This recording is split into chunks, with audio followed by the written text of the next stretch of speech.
My husband of 38 years died on a Wednesday morning in November. By the following Sunday, my daughter-in-law had already called a real estate agent. She didn't tell me directly, of course.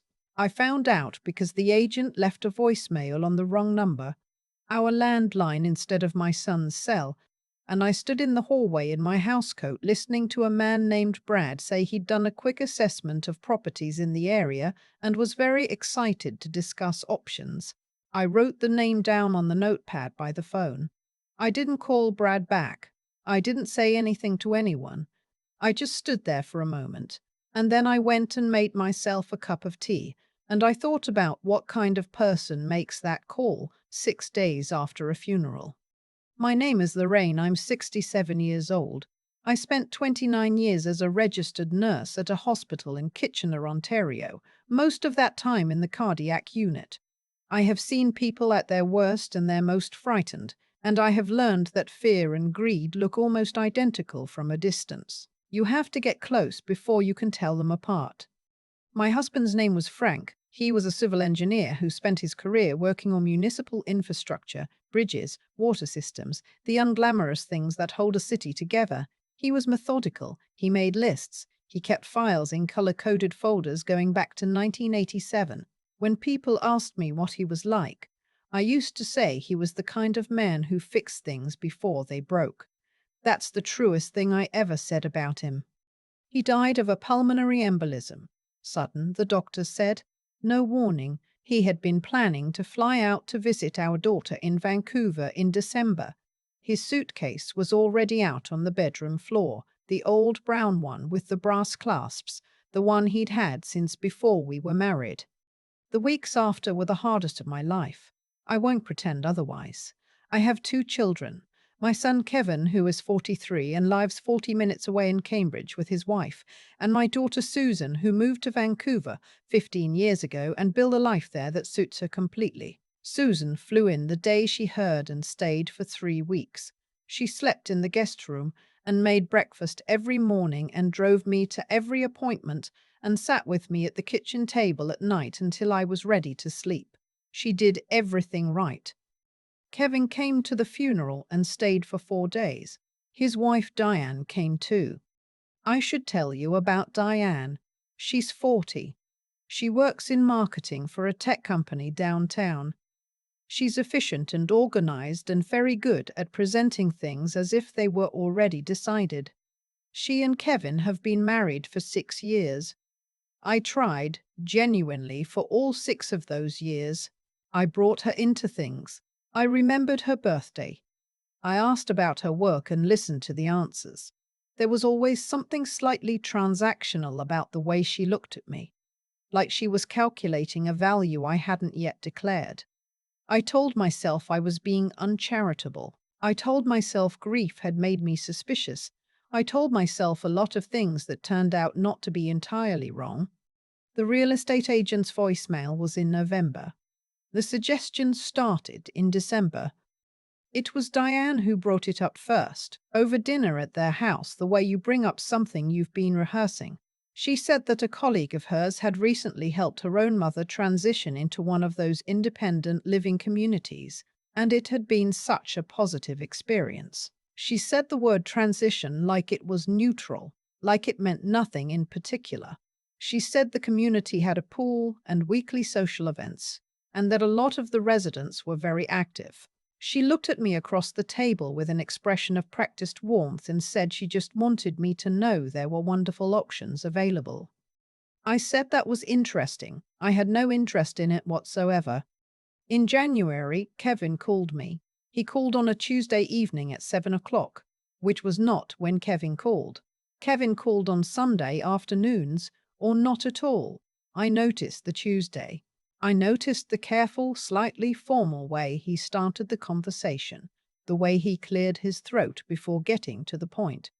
He said he and Diane had been doing some reading about estate planning and had come across something they thought might be worth looking into for me, something to give me peace of mind, something to help with the management of everything now that I was on my own.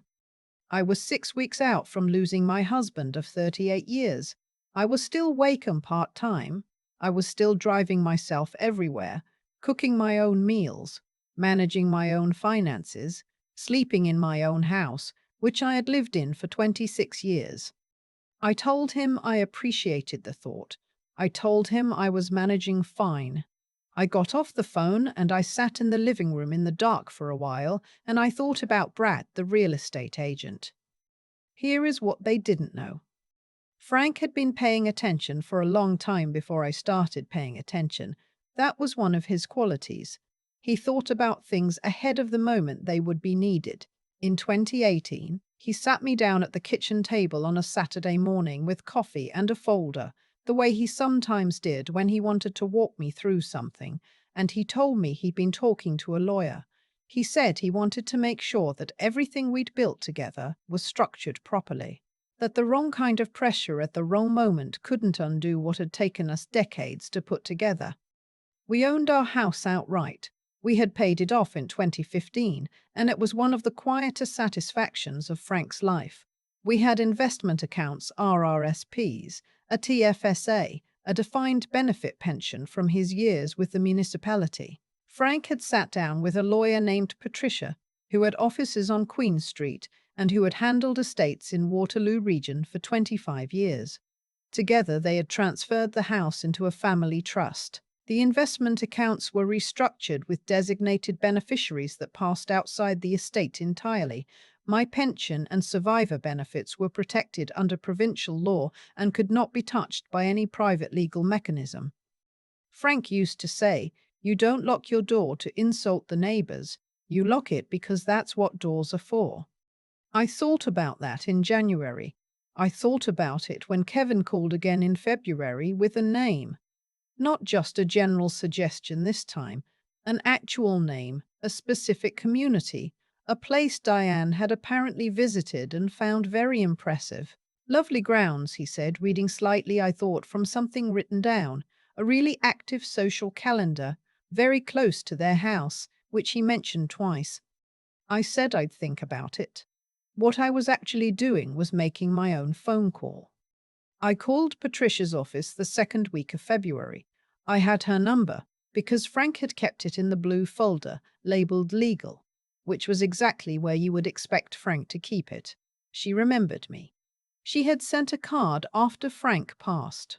When I explained what had been happening, the suggestions, the calls, the real estate agent's voicemail in November, she was quiet for a moment, and then she said she was glad I called. She confirmed everything was exactly as Frank had set it up. The house in the trust, the accounts with designated beneficiaries, my pension and survivor benefits protected. She also told me something I found worth knowing. She explained that in Ontario, if someone wanted to pursue a guardianship application, a legal process through which a court can appoint someone to manage another person's property if they are found to be incapable of doing so, the court would conduct a full assessment and inventory of assets. Assets held in trust and structured accounts with named beneficiaries were an entirely different matter than assets held individually in a person's name. It made the whole mechanism considerably more complicated, she said, and considerably less worthwhile for anyone hoping to benefit from it. I thanked her. I went home. I put the folder back in the drawer where Frank had kept it, and I made a note of everything Patricia had told me in my own handwriting on the notepad by the phone, the same one where I'd written down Brad's name in November. March came, Frank's first March without him in it. I went to the cemetery on a Saturday, and I brought 2 cups of coffee in a thermos the way we used to when we drove somewhere early in the morning, and I poured one for myself and set the other on the ground by the stone, and I talked to him for a while. I told him what was happening. I told him I had called Patricia. I could hear exactly how we would have responded. Not surprised. A little tired about it. Something quiet and dry.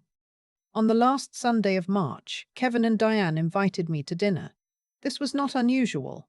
We had Sunday dinners fairly regularly, usually at my house, occasionally at theirs. I drove to their house in Cambridge and pulled into the driveway and noticed immediately that there was a car parked at the curb I didn't recognize. A dark blue Lexus with a sticker from a downtown parking garage.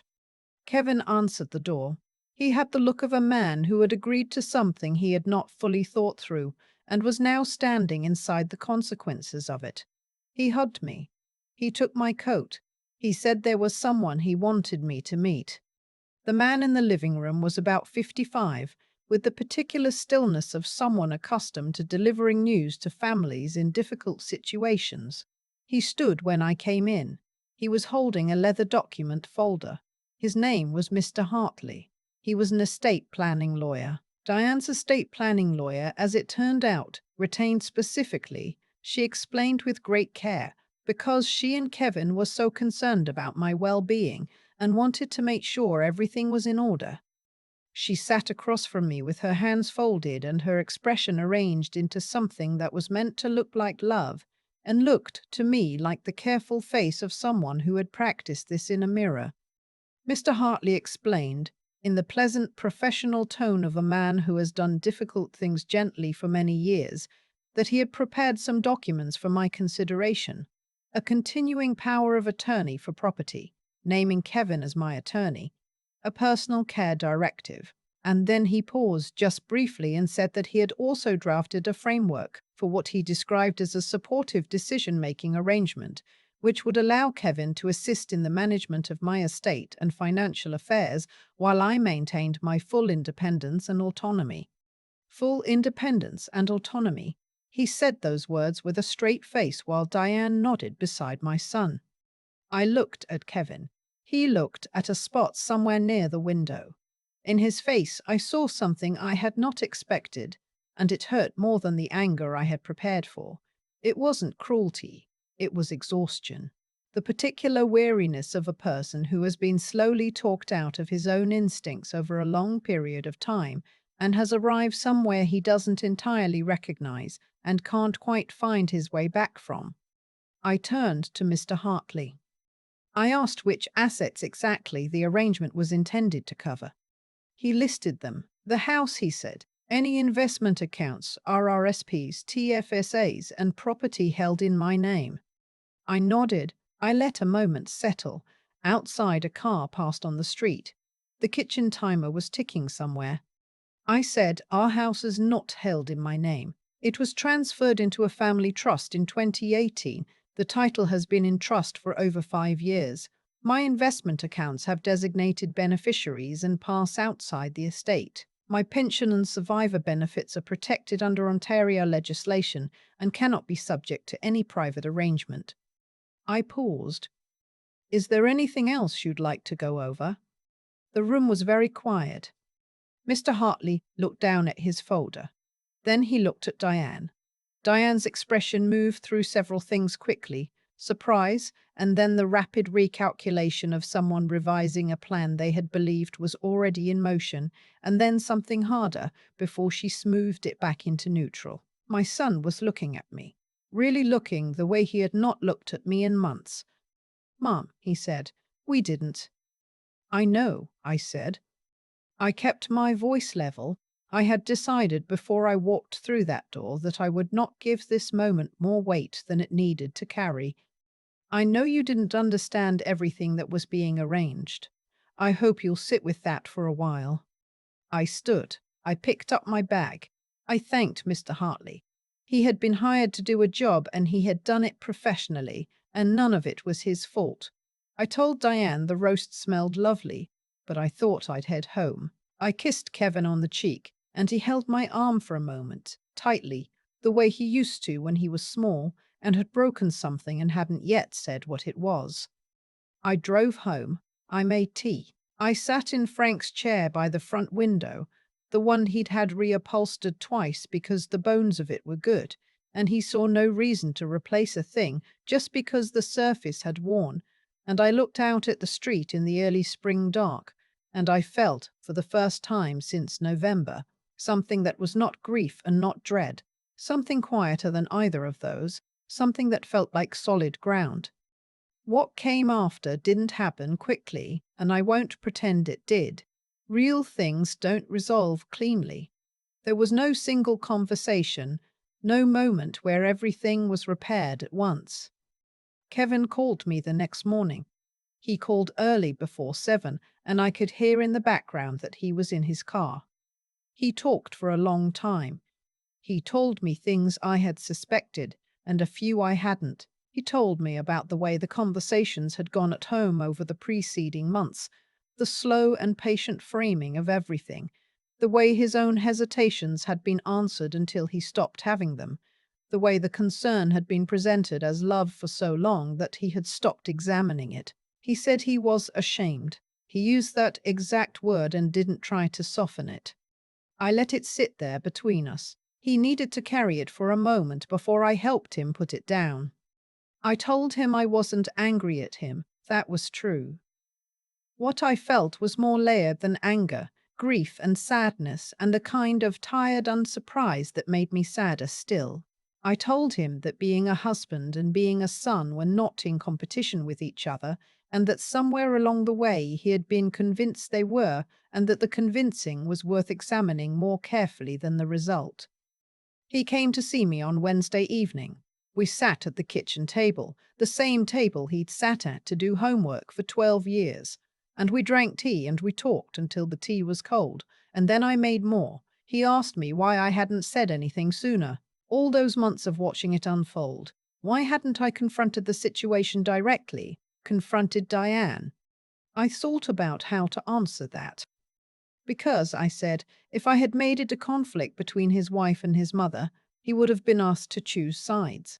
And people choose their spouses, not because they're right, but because that's what people do, and because the person doing the asking would have made certain he believed her version of the story and not mine.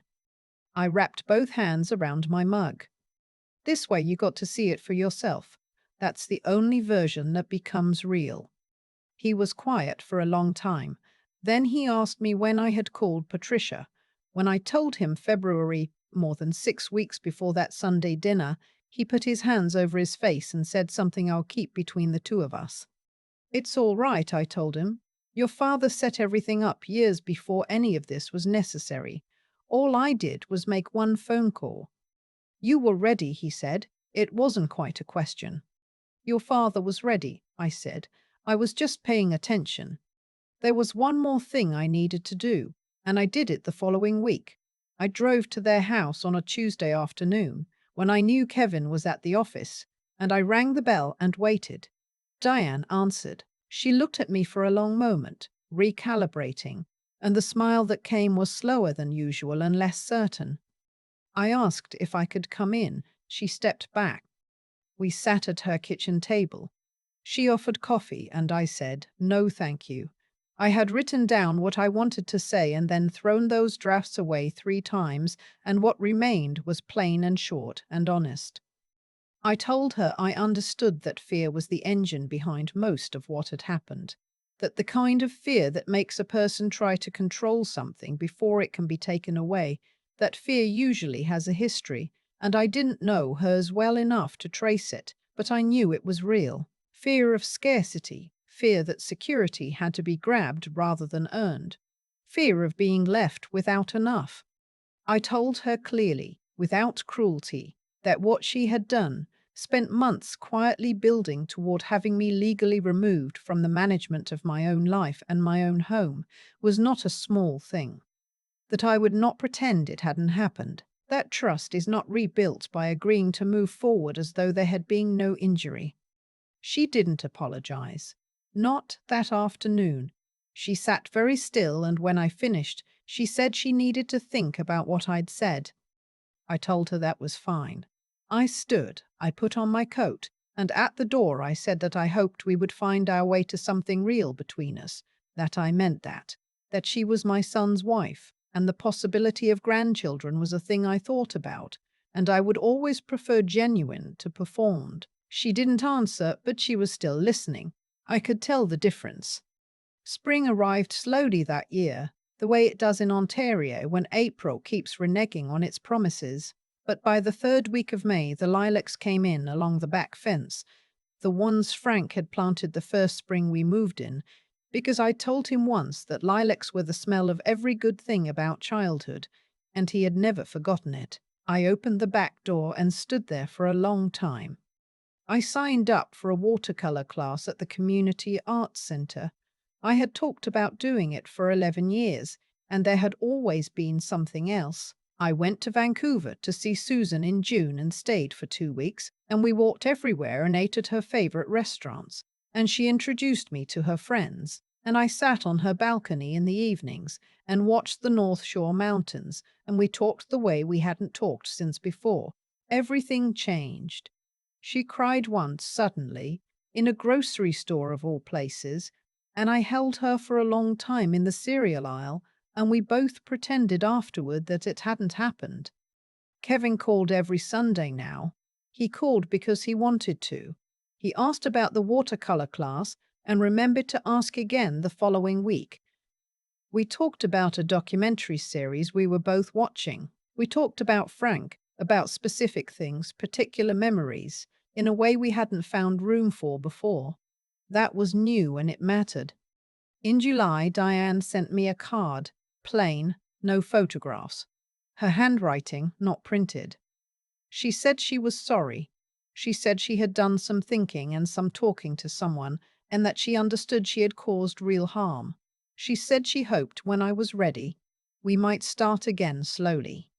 I put the card on the refrigerator with the magnet shaped like Lake Huron that Frank had bought at a gas station in 1998 and that I had never thrown away.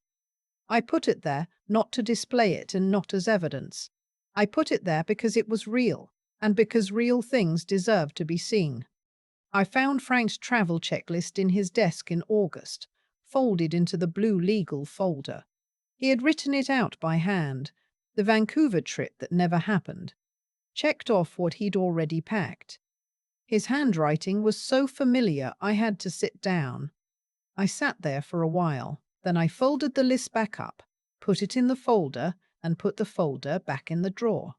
Someday I'll go to Vancouver and walk every place he had marked on the little paper map he'd printed out, the one tucked in behind the checklist. I'll do it because he would have wanted to see it, and because I think there are ways of keeping company with someone that don't require them to be there. Life without Frank was not what I had imagined.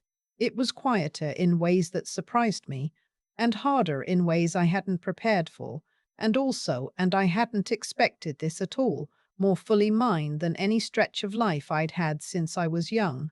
I set the thermostat where I wanted it. I ate dinner at 5 or at 8, depending on how I felt. I watched the things I had always wanted to watch without negotiating the remote. I missed him in 100 ways every day and expected to for however long I had left.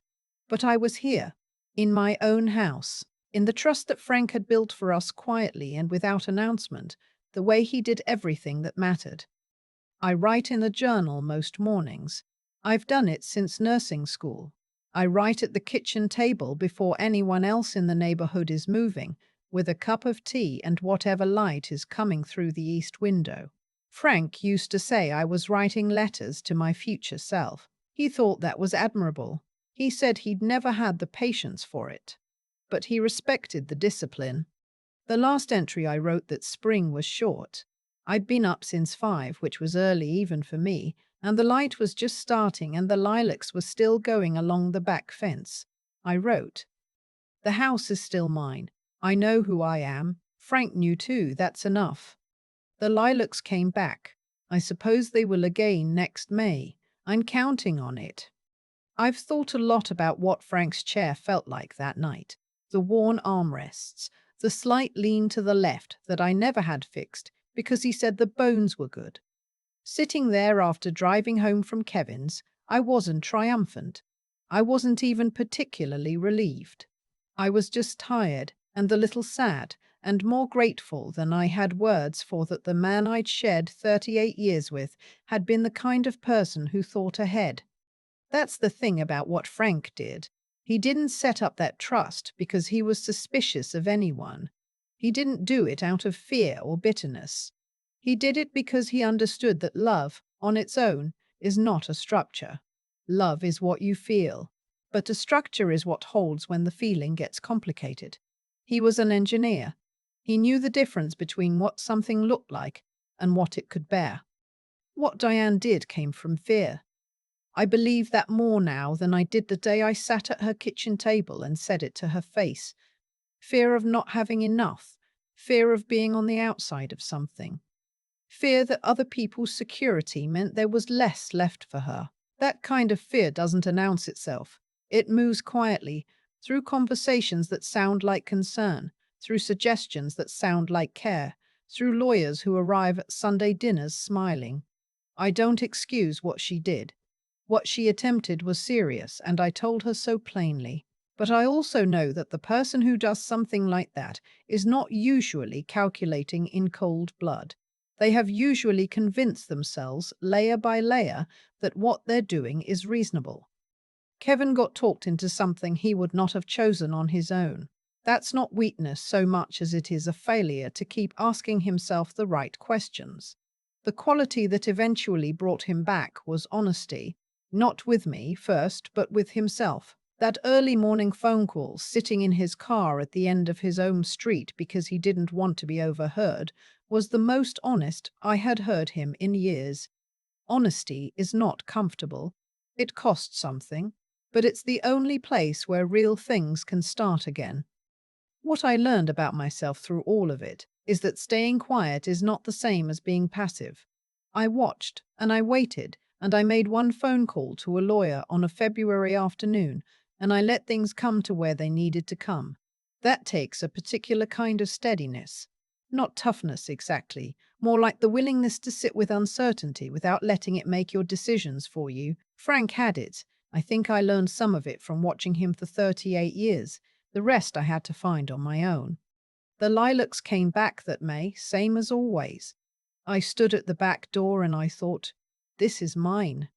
Not because I fought for it loudly, because Frank built something solid, and I paid attention and I didn't panic. Those three things together: doing right by the people you love, using your head when your heart is breaking, and holding steady when someone wants you to fold. That's what got me through. I think they'll get me through whatever comes next, too. The house is still standing. That's enough.